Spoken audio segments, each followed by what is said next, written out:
Hey guys, welcome to another limited review video for Battle for Zendikar. If you haven't already seen, I also posted one yesterday going over the best commons and uncommons in white, and for basically about the next week and a half, every day a new limited review video will be coming up for Battle for Zendikar. Anyway, today's video looks at the best commons and uncommons in blue.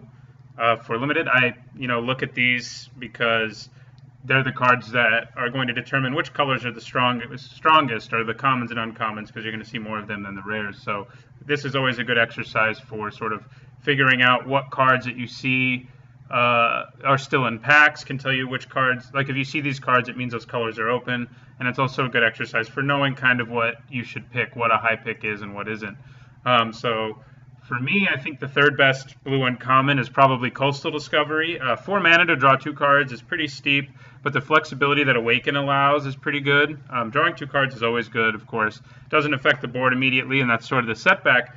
But I really like the Awaken mechanic in this format, because if you draw this Coastal Discovery in the late game, you'll already be kind of happy because you get to draw 2 more cards. But you also, if you have 6 mana available, you can turn one of your creatures into one of your lands rather into a 4/4 creature, and that's a pretty big effect. If a card read 6 mana, draw 2 cards, put a 4/4 creature into play, it would be eminently playable and limited, and that's basically what this can be. Obviously, it's 4 mana, costing 4 mana to draw 2 cards at sorcery speed isn't great, but it can be great because of the flexibility it has with Awaken. And I think the second best blue uncommon is probably Ruination Guide. Blue has 9 colorless creatures at common and uncommon, and it also looks like blue, especially blue-black, is going to run a lot on the ingest engine, on cards that give you advantages if you've been ingesting cards. And Ruination Guide pumps all the colorless creatures that there's lots of at common and uncommon at blue, and if you go blue-black, for example, or blue-red, there are a lot of colorless creatures. Those 2 archetypes both are going to love this guy. And because he pumps all your creatures as well, in addition to having the ingest enabler, and he's a 3 mana 3/2, which is already a decent deal. But I think the best blue uncommon is Windrider Patrol. 5 mana for a 4/3 flyer is always good, and this smooths out your draws for you. It lets you scry 2 every time it deals damage to a player, so it can sort of just dominate the sky for a while, help you get to the cards you need to. And it's not just scry 1, it's scry 2, which is a pretty big effect. I think it'll be a relatively high pick. I think it'll be one of the better uncommons, but I think that blue in general in terms of uncommons isn't ultra deep. Having Coastal Discovery is like the third best blue uncommon isn't super incredible. I think number 1 and 2 are quite good, but the only one I'd probably first pick is Windrider Patrol. The other 2 I would take later in packs than I would Windrider Patrol, obviously. So now we'll move on to the best commons in blue. I think the third best blue common is Clutch of Currents. Blue always has to get its bounce spells, and it has one here. And it's unfortunately only sorcery speed, but it's still quite good, and it's again because of the flexibility that Awaken grants. Again, if you think about this card as if it just said 4 and a blue, and it's a 3. You play a 3/3 creature that bounces a guy, you would play that easy. I mean, we have Separatist Void Mage and Aven Surveyor as examples of how good of a card that can be in the recent past. Mist Raven too, a little further in the past. And so the flexibility this allows, wherein you can pay 1 blue mana to bounce a dude if you desperately need to, get a guy off the table so you can swing for lethal, or just make your opponent fall behind on tempo. You can pay only 1 blue, but if you want to also impact the board longer term, you can pay 5 blue, 4 and a blue rather, and it gives you this very good effect that Clutch of Currents has. In general, I'm pretty high on Awaken cards. I may be a little bit off there.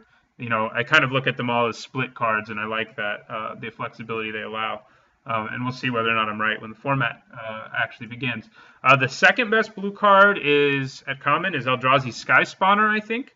It's 3 mana for 2/1 flyer, as you can see. And it puts a 1/1 colorless Eldrazi Scion creature token onto the battlefield that has sacrifice this creature, add 1 to your mana pool. I think a good comparison for this card are the 2 recent cards, Gear Per Gear Crafter and Sandstep Outcast. This is kind of the reverse of those, in that the dude you're playing has flying and the token it makes doesn't, but in this case the token can help you ramp. So it's still 3 mana for 3 power, 2 of which is flying. So it may even be arguable that it's better than Sandstep Outcast or Gear Per Gear Crafter, but probably not because of the synergies within those two sets, but it is quite a good card, and it has a lot of synergy with the uncommon we saw that gives all colorless creatures +1/+0, because then you're putting out a 2/1 colorless token and a 3/1 flyer, and that's pretty great. The best common, I think, is Merc Strider, and I said before that blue looks like it probably has the capacity to take the most advantage of these Eldrazi processor creatures. It has more creatures with ingest than anyone else, and if you pair it with either black or red, you're going to have even more ingest and even more colorless creatures. And so Merc Strider is going to be pretty easy to activate. It's basically a lot like Clutch of Currents, except it's not as, in some ways it's not as flexible. But it's a big body. 4 for a 3/2 is already kind of okay, and it lets you bounce a creature to your owner's hand. Again, Separatist Void Mage comparison. You can only bounce the creature if your opponent has something in exile, but as we've seen and as I've mentioned, there's plenty of ingest, some of which is unblockable. There's an unblockable 1/4 with ingest. That's also at common. That'll be, a relatively high pick. I think these 3 cards are all better than it, but it'll be a relatively high pick if you're in blue because there's so many of these processors. Merc Strider, I think, being the best of the common ones, at blue anyway. So anyway, those are what I think will be the best commons and uncommons at blue. Let me know what you think about what I have to say about these cards. Also, if you haven't yet, don't forget to enter my Battle for Zendikar draft giveaway, which will be going on here in a few weeks. And don't forget to like, comment, and subscribe. And stay tuned for more limited review content over the next week and a half or so. So, thanks.